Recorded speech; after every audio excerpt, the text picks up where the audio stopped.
I think the shirt that he gave me applies. Which one? The The you don't fatherhood have one. to be blood. No, it's fatherhood requires love, not DNA. I think that applies pretty well, because you don't need to be related to know that somebody's in trouble and needs help. Nick and Jessica Frycklund have been foster parents to 3 kids and have adopted one of them, Kolton.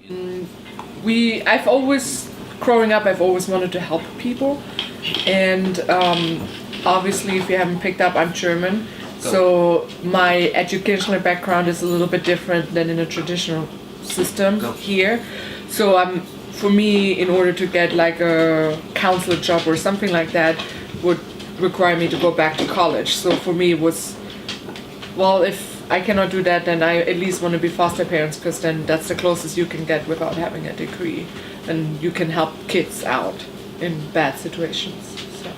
Always wanted kids of my own too, and if use the Lord's work, and if in His time we have our own, that's fantastic. But in the meantime, we'll help others. Read on to foster 12 and up. We couldn't decide if we wanted girls or boys, and with only bedroom, we're like, well, whatever gets the first phone call, it kind of comes. But I mean, you kind of expect crazy teenager, and but then you think you can break through to them and straighten them out, but then you realize, yeah, no, that's not how that works, you know. But it was interesting and sometimes nerve-wracking, but it was still good, Defiance, really, I suppose. Like you're always worried about the kid who's gonna not listen, gonna throw stuff, break stuff, kick your dog, run away.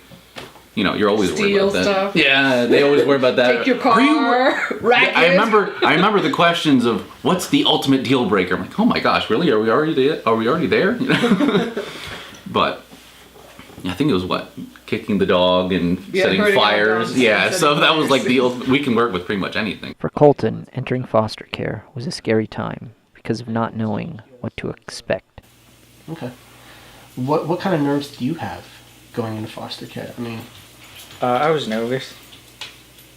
Didn't know what to expect, because I heard lots of bad things about foster care. So.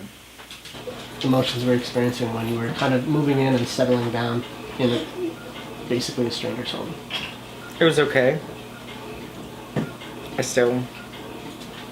It was weird and different, because I wasn't used to it, but I got used to it after a while. Yeah. You just have to keep strong and have lots of hope.